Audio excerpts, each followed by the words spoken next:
بسم اللہ الرحمن الرحیم نحمده ونستعينه ونستغفره ونعوذ بالله من شرور أنفسنا ومن سيئات أعمالنا من يهده الله فلا مضل له ومن يضلله فلا هادي له وأشهد أن لا إله إلا الله وحده لا شريك له وأشهد أن محمدا عبده ورسوله أما بعد فإن خير الحديث كتاب الله وخير الهدي هدي محمد صلى الله عليه وسلم وشر الأمور محدثاتها وكل محدثة بدعة وكل بدعة ضلالة وكل ضلالة في النار فأعوذ بالله من الشيطان الرجيم بسم الله الرحمن الرحيم يا أيها الذين آمنوا اتقوا الله حق تقاته ولا تموتن إلا وأنتم مسلمون يا أيها الناس اتقوا ربكم الذي خلقكم من نفس واحدة وخلق منها زوجها وبث منهما رجالا كثيرا ونساء واتقوا الله الذي تساءلون به والأرحام إن الله كان عليكم رقيبا يا أيها الذين آمنوا اتقوا الله وقولوا قولا سديدا يصلح لكم أعمالكم ويغفر لكم ذنوبكم ومن يطع الله ورسوله فقد فاز فوزا عظيما وقال الله سبحانه وتعالى إن الذين قالوا ربنا الله ثم استقاموا تتنزل عليهم الملائكة ألا تخافوا ولا تحزنوا وأبشروا بالجنة التي كنتم توعدون۔ تمام قسم کی حمد و ثنا، بڑائی، کبریائی، تعریف و توصیف اس اللہ وحدہ لا شریک کے لیے لائق و زیبا ہے جس نے ساری کائنات کو عدم سے وجود بخشا۔ درود نازل ہو تمام انبیاء علیہم الصلاۃ والسلام پر جنہیں اللہ تبارک و تعالیٰ نے اپنی قوموں تک ہادی و رہبر بنا کر بھیجا، خصوصاً ہمارے اور آپ کے آخر نبی جناب محمد رسول اللہ صلی اللہ علیہ وسلم کے ذاتی گرامی پر، جنہیں اللہ سبحانہ و تعالیٰ نے ایک ایسی شریعت سے نوازا جو شریعت رات کی تاریکی میں بھی دن کی طرح واضح اور روشن ہے۔ محترم حاضرین، خطبہ مسنونہ کے بعد آیت کریمہ پڑھی گئی۔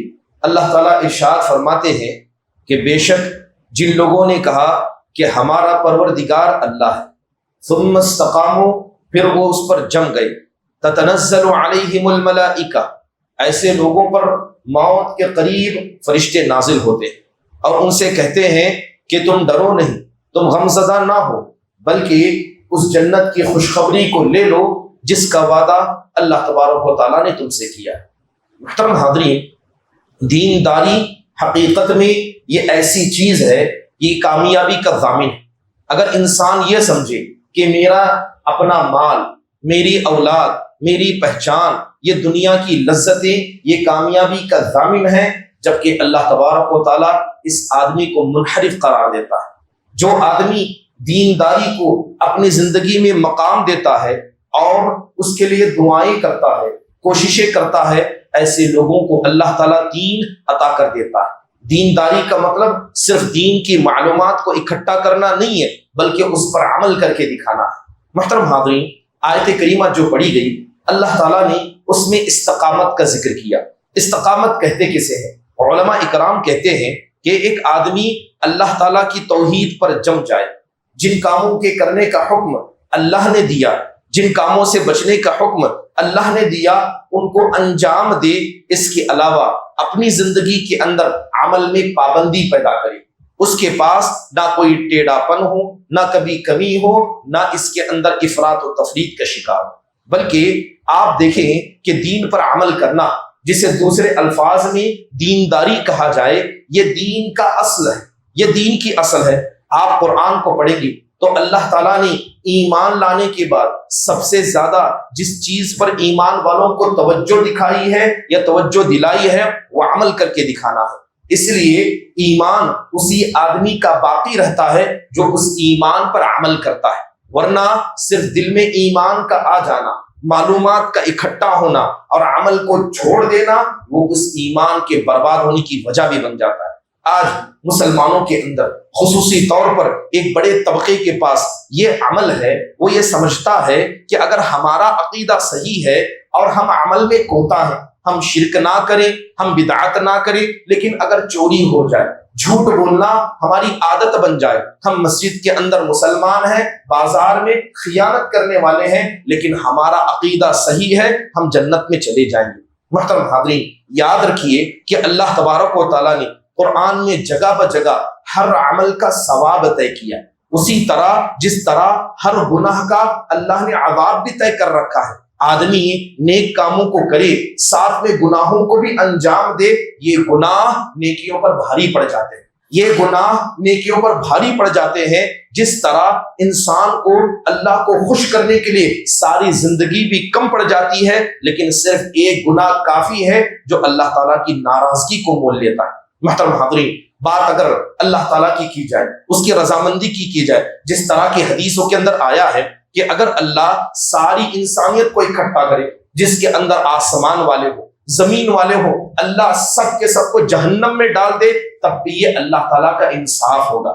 آسمان میں کون ہے؟ اللہ کے مقرر فرشتے ہیں، عرش کو اٹھانے والے ہیں، زمین میں انبیاء ہیں، صدیقین ہیں، شہداء ہیں۔ بتایا گیا کہ اگر ان سب کو اللہ جمع کر کے جہنم میں ڈالے، یہ اللہ کا فیصلہ ہوگا۔ یہ زمین اس کی ہے، یہ آسمان اس کا ہے، یہ اس نے بنایا ہے، فیصلہ بھی اس کا چلے گا، اس کے فیصلے پر کوئی اعتراض نہیں کر سکتا۔ اس کے مد مقابل اور اگر اللہ جسے چاہے اس پر رحم کرنا چاہے، تب بھی اللہ تعالیٰ کے انصاف پر کوئی انگلی نہیں اٹھا سکتا۔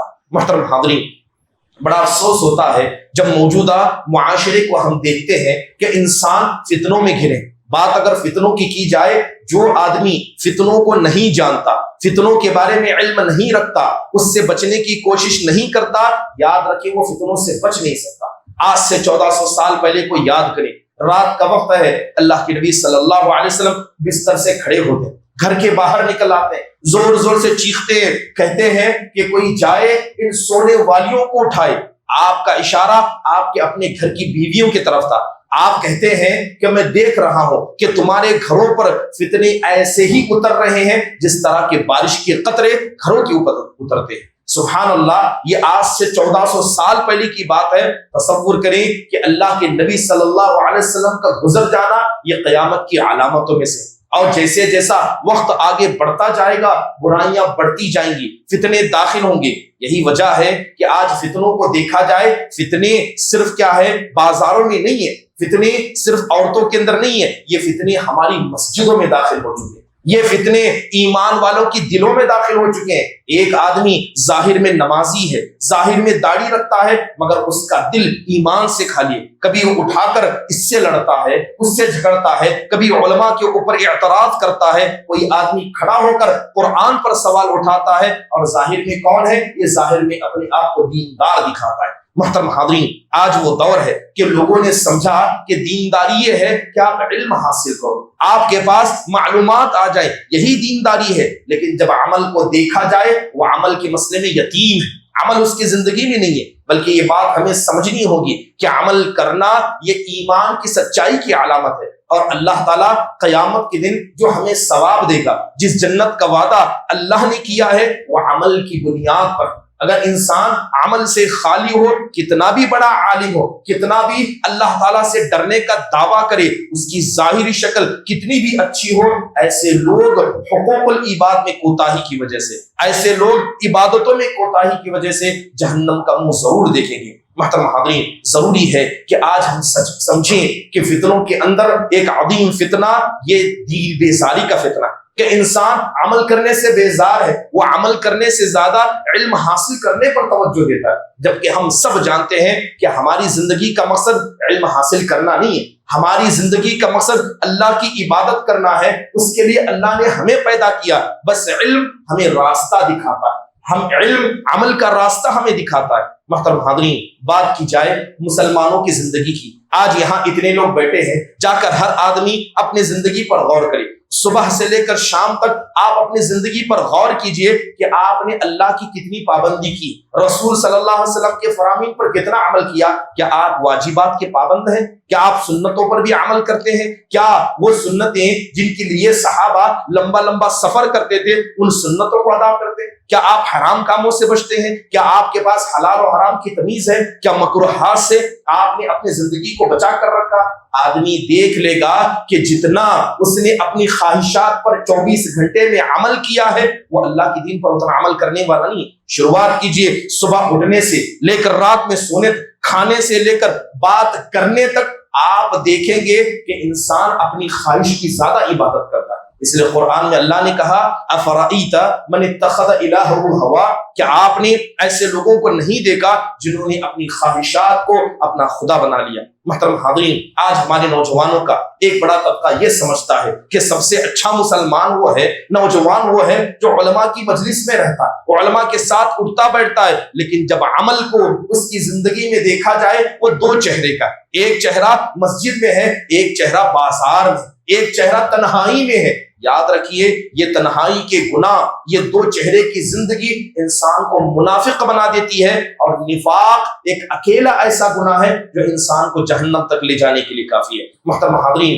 آج ہم میں کے اکثر مسلمان موسمی مسلمان، رمضان آ گیا مسجدیں بھرنے لگ گئی، رمضان آ گیا نمازوں کی پابندی ہو گئی، جھوٹ پر کنٹرول ہوا، زبان پر کنٹرول ہوا، جمعہ کا دن آیا نماز سے پہلے مسجد میں آ گئے۔ اس کے علاوہ آپ دیکھیں گے کہ مصیبت آئی انسان دیندار بن جاتا ہے، نمازی بن جاتا ہے، لیکن جیسے ہی موسم ختم ہو جائے آپ ان کو بادلوں کی طرح مسجدوں سے اللہ کے ذکر سے چھٹتا ہوا دیکھیں گے۔ محترم حاضرین، آج دنیا کا کلچر یہ مسلمانوں کے اپنے دین پر غالب ہے۔ ایک مسلمان اسے کھڑا کر کے دیکھے، کیا اس کا لباس اسلامی ہے؟ کیا اس کی زبان اسلامی ہے؟ اس کے گھر کے اندر کیا عورتیں مسلمان ہیں؟ اس کی بچیاں کیا ان کے پاس اسلامی دینداری موجود ہے؟ سبحان اللہ، اگر انسان اپنا ہی جائزہ لینے لگ جائے اسے پتا چلے گا کہ دین صرف نام کا اس کے پاس رہ گیا ہے، ورنہ مغربی کلچر تو اس کی اولاد کے اندر آ چکا ہے۔ اس کا سوچنے کا طریقہ اسلامی نہیں بلکہ اقتصادی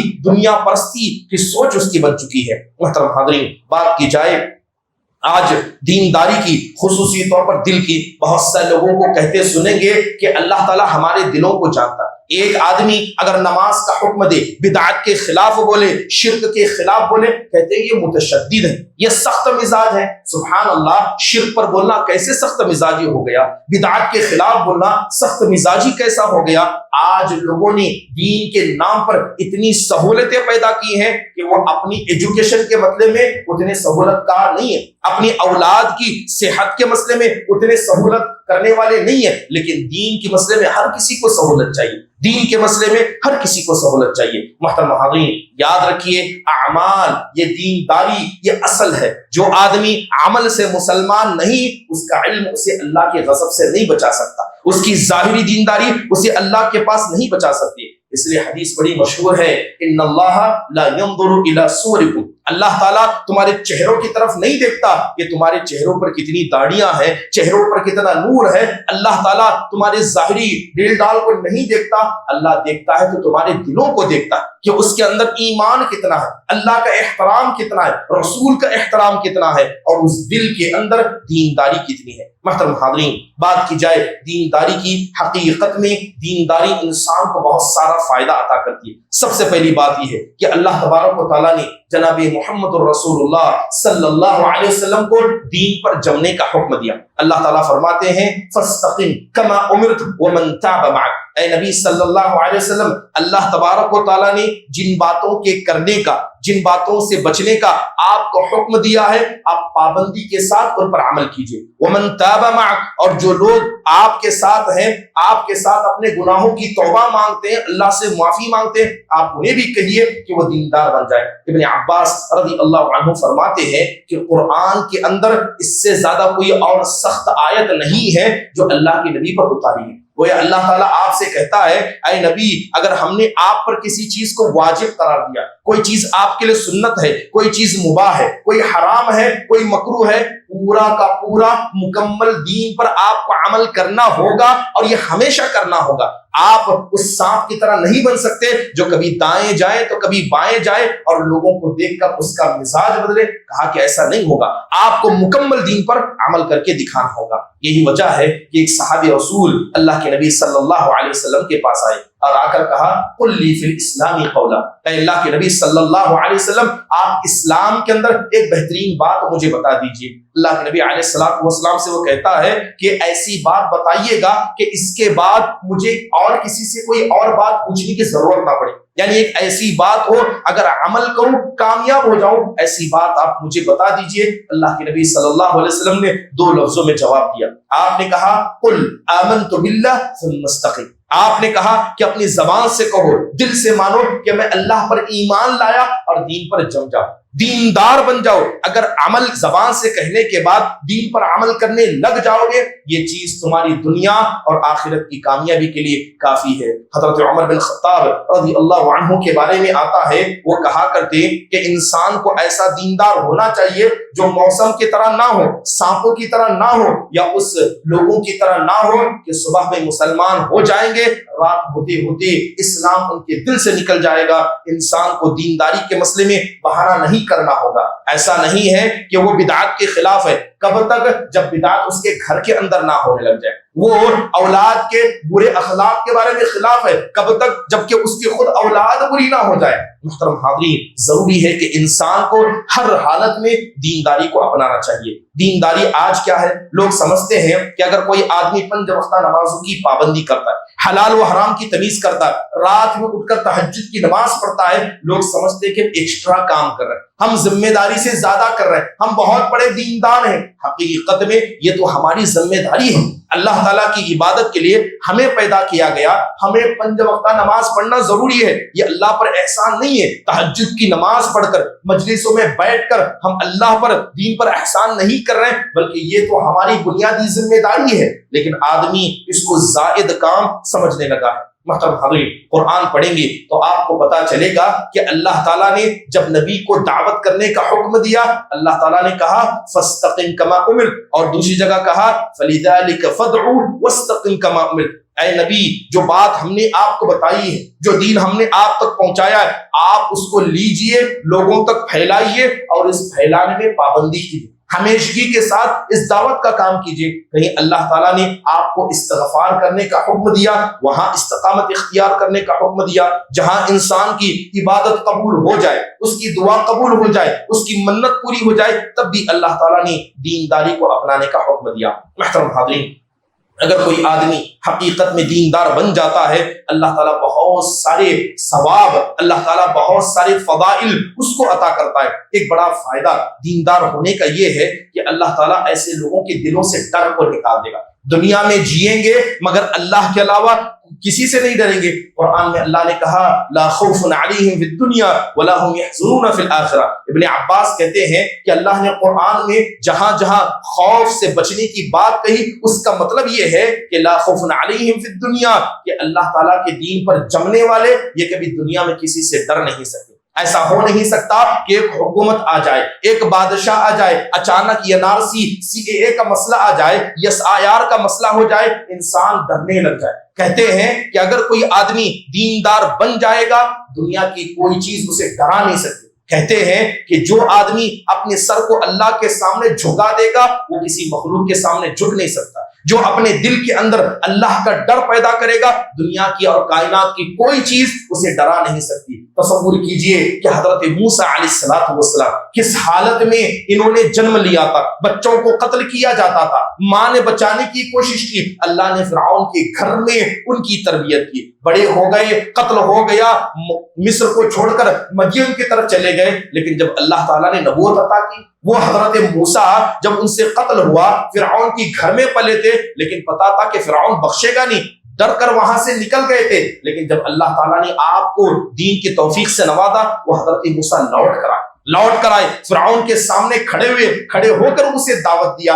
حقیقت میں یہ دل کا ڈر کیسے گیا؟ یہ ڈر اللہ تبارک و تعالیٰ کی ڈر کی وجہ سے گیا. محترم حاضرین, دنیا کے اندر ایک بہترین فائدہ یہ ہوتا ہے کہ اللہ تعالیٰ دنیا کے اندر تمام چیزوں سے اس کے دل کے اندر سے ڈر کو نکال دیتا ہے۔ دوسرا بڑا فائدہ یہ ہوتا ہے کہ دینداری کا اللہ تعالیٰ ان کی اصلاح کر دیتا ہے، اللہ ان کی اصلاح کر دیتا ہے، غلط کام ان سے انجام نہیں ہوتے۔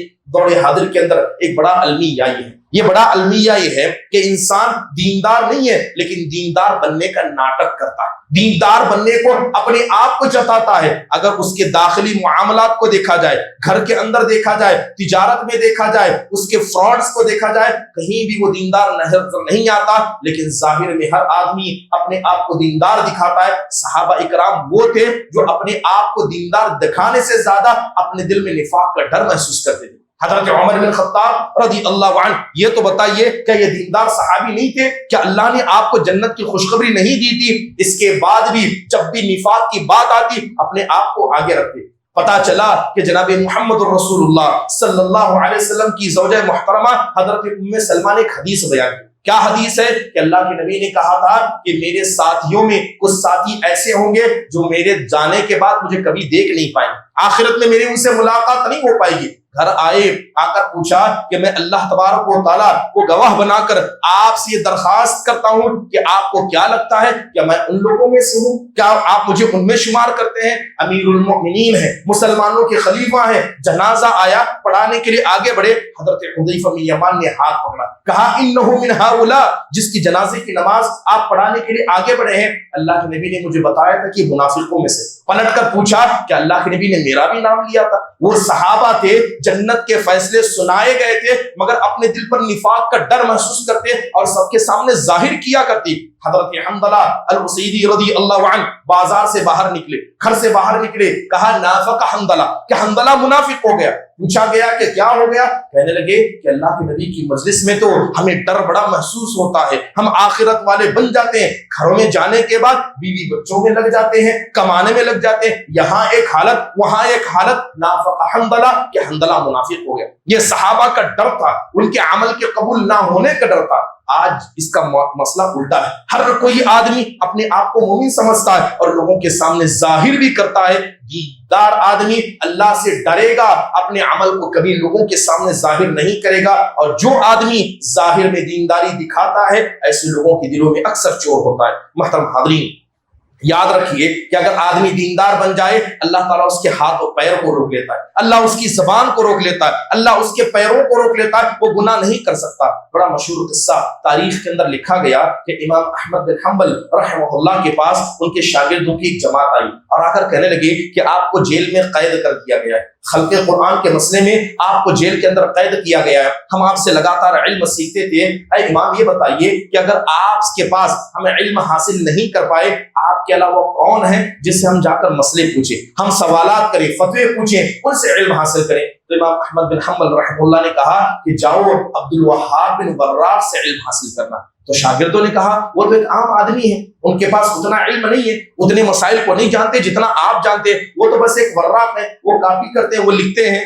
تب امام احمد بن حنبل رحمہ اللہ نے بڑی پیاری بات کہی، آپ نے کہا انہ رجل صالح، انہ رجل صالح ومثلہ یوفق للصواب، کہا کہ مجھے پتا ہے کہ عبد الوہاب بن وراق اتنے بڑے عالم نہیں ہے لیکن وہ نیک آدمی، کہتے ہیں کہ وہ نیک آدمی ہے، اور نیک لوگوں کو اللہ تعالیٰ ہمیشہ خیر کی توفیق دیتا ہے۔ اگر کچھ پوچھو گے جواب دیں گے تو وہ صحیح دیں گے، صرف ان کی نیکی کی وجہ سے اللہ ان کی زبان سے کسی غلط چیز کو نہیں نکال سکتا، لہذا وہ نیک آدمی ہے، ان کے پاس جا کر تم علم حاصل کرنا۔ محترم حاضرین، انسان کی نیکی اسے آخرت کی طرف لے جاتی ہے، انسان کی نیکی اور اس کی دینداری اسے اللہ تبارک و تعالیٰ کی نافرمانی سے بچاتی ہے۔ زمین میں اللہ کے اولیاء کون ہیں؟ وہ لوگ نہیں ہیں جو حقیقت میں صرف نمازوں کی پابندی کرتے ہیں، حلال و حرام کی تمیز کرتے ہیں، بلکہ زمین میں اللہ کے اولیاء وہ ہیں جو زندگی کے ہر مرحلے میں اللہ تبارک و تعالیٰ سے ڈرتے ہیں۔ محترم حاضرین، آج کا وہ دور ہے انسان اپنی اولاد کی حفاظت چاہتا ہے، اولاد کی تربیت کے لیے تگ و دو کرتا ہے، آپ کو پتا ہونا چاہیے کہ اولاد کی سب سے پہلی اور سب سے بڑی تربیت یہ ہے کہ آپ پہلے خود دیندار بن جائیں۔ اگر آدمی دیندار بن جائے گا اللہ تعالیٰ اس کی اولاد کو ضائع نہیں کرے گا۔ سبحان اللہ، آج انسان اپنی اولاد کی تربیت کے لیے پیسہ خرچ کر رہا ہے، اس کی تعلیم کے لیے خرچ کر رہا ہے، صبح شام اس پر نگہبانی کرتا ہے۔ جا کر دیکھیے حضرت ابراہیم علیہ السلام تھے، اللہ کا فیصلہ ملا، لے جا کر اپنے دودھ پیتے بچے کو صحرا میں چھوڑا ہے۔ کس کے حوالے چھوڑا؟ کس کے کہنے پر چھوڑا؟ ہم سب جانتے ہیں۔ اب ان کی تربیت کون کرے گا؟ یاد رکھیے، جو آدمی اللہ کی بات ماننے لگ جائے، اگر اس کے بچے صحرا میں بھی ہوں گے اللہ ان کے بچوں کی تربیت کرے گا، اللہ تعالیٰ ان کے ساتھ خیر کا معاملہ کرے گا۔ بنیادی شرط یہ ہے کہ انسان خود دیندار بن جائے۔ اس لیے قرآن میں اللہ تبارک و تعالیٰ نے سورہ کہف کے اندر حضرت موسیٰ کا قصہ ذکر کیا۔ جب حضرت خضر نکلے، ایک دیوار گر رہی تھی، حضرت خضر نے دیوار کو روکا تو حضرت موسیٰ نے کہا کہ ان گاؤں والوں نے ہماری مہمان نوازی نہیں کی، آپ کو لگتا ہے کہ اس گرتی دیوار کو روک کر آپ ان پر احسان کر رہے ہیں، وہ مہمان نوازی کریں گے؟ اللہ تبارک و تعالیٰ نے اس مسئلے میں کہا کہ وَكَانَ أَبُوهُمَا صَالِحًا، کہ وہ دیوار ایک نیک آدمی کی تھی، وہ دیوار دو بچوں کی تھی، اس نیک آدمی کا مال اس دیوار کے نیچے تھا۔ اگر آدمی نیک تھا، دنیا سے چلا بھی گیا، اللہ اس کے مال کو برباد نہیں کرے گا، اللہ اس کے مال کو اس کی اولاد تک پہنچائے گا، چاہے اس کے لیے وقت کے نبی کی خدمت کیوں نہ لے۔ وقت کا نبی اس مال کی حفاظت کرنے پر لگ گیا۔ محترم حاضرین، ضروری ہے کہ اولاد کی تربیت کا سب سے پہلا ذریعہ یہ کہ آپ دیندار بن جائیں۔ سعید بن مسیب رحمہ اللہ علیہ، یہ کبار تابعین میں سے، ان کو سید التابعین کہا جاتا ہے۔ جب رات میں نماز پڑھتے، نماز ختم ہوتی، تہجد کی نماز ختم ہوتی، اولاد کی طرف نگاہ پڑتی، اولاد کو دیکھتے سویا فوراً آتے، 2 رکعت اور زیادہ پڑھتی۔ رات میں تہجد مکمل پڑھ لیتے، لیکن لوٹ کر آتے، اپنی اولاد کو دیکھتے، 2 رکعت زیادہ پڑھتے اور کہتے میں اسی امید میں 2 رکعت میں نے زیادہ کی، ہو سکتا ہے کہ اللہ اس عبادت کی وجہ سے میرے بچوں کے اندر خیر عطا کرے۔ محترم حاضرین، آج لوگوں نے اپنے آپ کو اللہ سے دور کر دیا اور تربیت کے مسئلے میں زیادہ پریشان ہے۔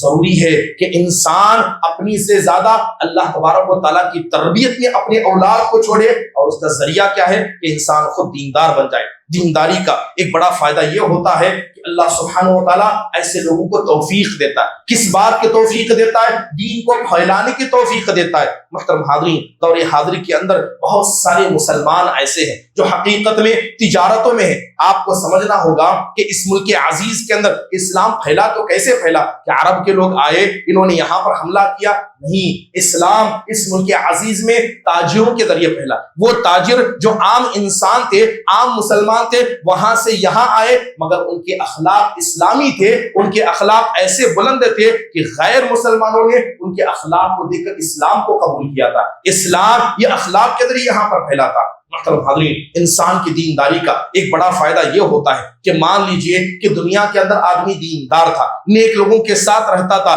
مگر بعض گناہوں کی وجہ سے اللہ تعالیٰ نے اسے جہنم میں ڈال دیا۔ قرآن کے اندر اللہ نے اس کا ذکر کیا اور حدیث کے اندر بھی اس کا ذکر آیا کہ جب اللہ تبارک و تعالیٰ جنتیوں کا فیصلہ کر دے گا، جہنمیوں کا بھی فیصلہ کر دیا جائے گا، تو جنتی آپس میں ایک دوسرے سے ملیں گے تو دیکھیں گے کہ ہمارے بعض ساتھی جو دنیا میں ہمارے ساتھ رہ کر مسجدوں میں عبادت کرتے تھے، اللہ کے دین کو پھیلانے میں ہمارا ساتھ دیتے تھے، کیا وجہ ہے کہ ہم اپنے ساتھیوں کو نہیں دیکھتے؟ لہذا اللہ سے سوال کر بیٹھیں گے، کہیں گے اے اللہ کیا وجہ ہے کہ بعض ہمارے دیندار ساتھیوں کو جو دنیا میں ہمارے ساتھ مل کر تجھے یاد کرتے تھے ہم یہاں نہیں پاتے ہیں؟ اللہ تعالیٰ انہیں اجازت دے گا کہ جائیں اور جہنم میں جھانکیں، ان کو پتا چلے گا کہ وہ جہنم کے اندر موجود ہے۔ یہ جنتی اپنے اس ساتھی کے لیے سفارش کریں گے اور کہیں گے اے اللہ ہم اس بات کی گواہی دیتے ہیں کہ وہ دیندار تھا، وہ ہمارے ساتھ رہتا تھا اور ہمارے ساتھ رہ کر اے اللہ وہ تیری عبادت کرتا تھا۔ ان جنتیوں کی سفارش کی وجہ سے اللہ اس آدمی کو جہنم سے نکالے گا اور جنت کے اندر ڈالے گا۔ محترم حاضرین، دیندار بننا، دیندار لوگوں کے ساتھ رہنا، یہ بات ہمیں سمجھاتی ہے کہ انسان کی دینداری کبھی ضائع نہیں ہوتی، بلکہ دینداری کا ایک بڑا فائدہ یہ ہوتا ہے کہ اللہ تعالیٰ ایسے لوگوں کی محبت کو لوگوں کے دلوں میں ڈال دیتا ہے۔ محبت یہ پیسوں سے نہیں کمائی جا سکتی، محبت یہ احسان کر کے کسی کے ساتھ اچھا کر کے کمائی جا سکتی ہے، اور سب سے بڑی وجہ محبت کی کمانے کا یہ اللہ تبارک و تعالیٰ کی توفیق ہے، اور یہ سب سے بڑا مسئلہ اس کے اندر دینداری کا ہے۔ جیسے قرآن میں اللہ نے کہا ان الذین آمنوا وعملوا الصالحات، کہ جو لوگ ایمان لائے اور جنہوں نے عمل صالح کیا، سیجعل لهم الرحمن ودا، کہ اللہ تعالیٰ ایسے لوگوں کی محبت کو لوگوں کے دلوں میں ڈال دیتا ہے۔ ہم نے جناب محمد رسول اللہ صلی اللہ علیہ وسلم کو نہیں دیکھا، ہم نے صحابہ کو نہیں دیکھا، ہم نے بڑے بڑے امام کے نام سنے، ہم نے کبھی ان کو نہیں دیکھا، لیکن آخرکار ان کی محبت ہمارے دل میں کیوں کر ہے؟ یہ محبت اللہ تعالیٰ کے فضل کی وجہ سے۔ بڑا مشہور قصہ تاریخ کے اندر موجود ہے، سیرت ابن ہشام کے اندر ایک قصہ لکھا موجود ہے کہ ایک آدمی یزید بن عبد الملک کے پاس آیا، ایک آدمی یزید بن عبد الملک کے پاس آیا اور کہتا ہے کہ تمہارا باپ جو عبد الملک تھا اس نے مجھے ایک زمین دی تھی، مگر تمہارے چچا عمر بن عبد العزیز آتے ہیں رحمہ اللہ، آ کر وہ زمین مجھ سے چھین لیتے ہیں، کیا تمہارے ابا نے جو مجھے زمین دی تھی آپ مجھے واپس لوٹا سکتے ہیں؟ تو یزید نے ساری بات سنی، کہا کہ مجھے بڑا تعجب ہوتا ہے کہ تم نے کہا کہ عبد الملک نے مجھے زمین دی اور عمر بن عبد العزیز رحمہ اللہ نے مجھ سے زمین چھینی۔ جس آدمی نے تم کو زمین دی تم نے اسے رحمہ اللہ نہیں کہا، مگر جس آدمی نے تم سے زمین چھینی تم اس کو رحمہ اللہ کہتے ہو۔ تو آدمی کہتا ہے کیا اس بات سے آپ کو بڑا تعجب ہوتا ہے؟ جائیے مارکیٹ میں جائیے، بازار میں جائیے، عمر بن عبد العزیز رحمہ اللہ کا نام سنیں گے، کسی بھی ایسے آدمی کو نہیں پائیں گے جو ان کا دشمن بھی ہوگا مگر ان پر رحمہ اللہ کہے گا، وہ ان کے لیے دعا کرے گا۔ تب یزید نے کہا اللہ نے سچ ہی کہا تھا کہ نیک لوگوں کی محبت کو اللہ لوگوں کے دلوں میں ایسے ڈال دیتا ہے کہ انسان بسا اوقات اپنی اولاد سے زیادہ نیک لوگوں سے محبت کرنے لگتا ہے۔ محترم حاضرین، ضروری ہے کہ دینداری یہ ہمارے اندر ہونی چاہیے۔ دور حاضر کے اندر بڑا افسوس ہوتا ہے، حضرت عمر بن عبد العزیز رحمہ اللہ کے بارے میں بات مشہور ہے، اور ابن عمر کے بارے میں بھی تاریخ کے اندر یہی بات آتی ہے۔ ایک آدمی ان کے پاس آیا، آ کر کہتا ہے کہ ہم دیکھتے ہیں کہ جب ہم کسی بادشاہ یا بڑے آدمی کے سامنے رہتے ہیں تو ہم اس کی تعریف کرتے ہیں، یعنی کچھ ایسی اس کی اچھائیاں بیان کرتے ہیں جو اس کے اندر نہیں ہے، لیکن پیچھے جانے کے بعد ہم اس کی برائیاں کرتے ہیں۔ ایسے مزاج والے آدمی کو آپ کیا کہیں گے؟ حضرت عبداللہ بن عمر نے کہا کہ ایسے مزاج والے جو سامنے ایک پیچھے، اللہ کے نبی کے زمانے میں ہم انہی کو منافق کہا کرتے تھے۔ کہتے ہیں کہ اللہ کے نبی کے زمانے میں ہم انہی کو منافق کہا کرتے تھے۔ سبحان اللہ، صحابی رسول کے اس قول پر غور کریں اور اپنی زندگی پر نگاہ ڈال کر دیکھیں کہ ایسا مزاج آج اکثر مسلمانوں کا نہیں ہے کہ بڑوں کے سامنے ایک طریقہ اور چھوٹوں کے سامنے ایک طریقہ۔ محترم حاضرین، ضروری ہے کہ اگر انسان دیندار بننا چاہتا ہے تو جس طرح اپنے ظاہر کو سدھارتا ہے، اپنے ظاہر کو سدھارتا ہے، اپنے دل کو سدھارنے کی بھی توفیق دے۔ امام ابن قیم رحمہ اللہ کہتے ہیں کہ جس آدمی کا باطن صحیح ہوگا اللہ اس کے ظاہر کو صحیح کرے گا، اور جس آدمی کا باطن خراب ہوگا ظاہر کتنا بھی اچھا ہوگا اللہ ایسے آدمی کو ذلیل کر کے رکھے گا۔ پھر فرماتے ہیں کہ مجھے بڑا تعجب ہوتا ہے انسانوں پر کہ چہرے پر ہلکی سی گندگی لگ جائے وہ فوراً مٹا دیتا ہے تاکہ میرے چہرے پر گندگی کو کوئی آدمی نہ دیکھے، اور وہ بھول جاتا ہے اپنے اس دل کو جس دل پر اللہ تعالیٰ کی نگاہ صبح شام پڑتی ہے، کیونکہ اللہ تعالیٰ انسان کی شکلوں کو نہیں ان کے دلوں کو دیکھتا ہے۔ لہذا انسان اپنے جسم کو پاک و صاف کرتا ہے مگر اپنے دل پر تعجب نہیں، اپنے دل کو صاف نہیں کرتا ہے۔ کہتے ہیں کہ مجھے بڑا افسوس ہوتا ایسے لوگوں پر۔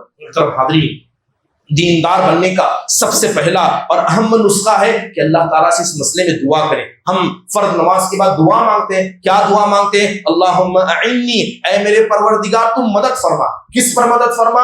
تیرے ذکر پر میری مدد فرما، تیری عبادت پہ میری مدد فرما۔ حقیقت میں انسان کو دعا مانگنی چاہیے کہ اللہ تعالیٰ دینداری کو صرف میری زبان تک نہیں میری زندگی میں لے آئے۔ دینداری کا دوسرا اہم طریقہ اپنے دل کے اندر اللہ کا ڈر پیدا کرے۔ جب انسان حقیقت میں اللہ سے ڈرنے لگ جائے گا اس آدمی کے دل میں دینداری آ جائے گی، وہ دین پر ظاہر میں نہیں باطن پر بھی عمل کرنے لگے گا۔ یہی وجہ ہے اللہ کے نبی صلی اللہ علیہ وسلم صحابہ کو اسی بات کا حکم دیتے تھے۔ حضرت ابو ذر غفاری رضی اللہ عنہ کو اللہ کے نبی نے نصیحت کرتے ہوئے کہا تھا اتق اللہ حیثما کنت، کہ ابو ذر جہاں کہیں رہنا اللہ سے ڈرنا اور برائی کو اچھائی کے ذریعے مٹھانا۔ برائی کا جواب برائی سے دینا یہ اچھائی نہیں ہے بلکہ یہ خود برائی ہے، بلکہ اللہ کے نبی علیہ السلام نے اخلاق کے بارے میں فرمایا، اخلاق کے بارے میں بتایا۔ محترم حاضرین، اور افسوس ہے کہ انسان اپنے عقیدے کو سدھار رہا ہے، اپنے آپ کو بدعتوں سے بچا رہا ہے، لیکن کیا اخلاق میں بھی صحیح ہے؟ آپ نے یہ حدیث بارہا سنی، بڑی مشہور حدیث ہے کہ قیامت کے دن ایک آدمی کو لایا جائے گا۔ اللہ کے نبی نے مفلس کی تعریف میں کہا تھا قیامت کے دن ایک آدمی کو لایا جائے گا جس کے پاس نمازیں ہوں گی، زکوٰۃ ہوگی، حج ہوگا، بڑے بڑے اعمال ہوں گے، لیکن ساتھ میں کیا ہوگا؟ اخلاق کی برائی ہوگی، اس کو گالی دی ہوگی، اس کے ساتھ بدتمیزی کی ہوگی، اس کا حق مارا ہوگا، کسی کی بالشت زمین کھائی ہوگی۔ صرف یہ برے اخلاق اس کی زندگی کے سارے عقیدے کو اعمال کا لے کر ختم کر دیں گے، اور اللہ تعالیٰ ایسے آدمی کو جہنم رسید کر دے گا۔ ضروری ہے کہ جس طرح ہم اپنے عقیدے کی اصلاح کر رہے ہیں، اپنی عبادتوں کی بھی اصلاح کریں، اپنے اخلاق پر بھی توجہ دیں۔ محترم حاضرین، یہ بات ہم جانتے ہیں کہ دنیا کا ہر آدمی خطا کار ہے۔ اللہ تعالیٰ نے غلطی کو ہماری فطرت میں لکھ دیا، ہر آدمی، ہر ابن آدم غلطی کرے گا، لیکن غلطی کرنے میں سب سے اچھا انسان وہ ہے جو توبہ کو لازم پکڑتا ہے، توبہ کیا کریں، اللہ سے معافی مانگا کریں، دعاؤں کا اہتمام کریں۔ سبحان اللہ، جو لوگ دعاؤں کی پابندی کرتے ہیں اللہ تعالیٰ ان کی زندگی میں برکت دیتا ہے۔ بڑی مشہور دعا ہے، اللہ کے نبی صلی اللہ علیہ وسلم کہتے ہیں کہ اگر کوئی آدمی یہ کہے استغفر اللہ الذی لا الہ الا هو الحی القیوم، بس اتنے لفظ کو دہرائے، دل سے کہے، اگر وہ جنگ کے میدان سے بھی بھاگ گیا تھا اللہ تعالیٰ اسے معاف کرے گا۔ کتنے ایسے اذکار ہیں جو ہمارے گناہوں کو معاف کر سکتے۔ صبح شام کے اذکار کی پابندی کرنا، سنتوں کو زندگی میں لازم پکڑنا، حلال و حرام کی تمیز کرنا، آپ اتنا عمل کرنے لگ جائیں اللہ دنیا کامیاب کر دے گا، اللہ آپ کے مال میں برکت دے گا، اولاد میں برکت دے گا۔ اللہ تعالیٰ سے دعا ہے اللہ تعالیٰ دینداری کے حقیقی مطلب کو سمجھنے اور دور حاضر کا ایک عظیم فتنہ دین بیزاری کا جو ہے اللہ اس سے بچنے کے ہم سب کو توفیق نصیب فرمائے، آمین۔ اقول قولی هذا واستغفر الله لي ولكم ولسائر المسلمين من كل ذنب فاستغفروه انه هو الغفور الرحيم۔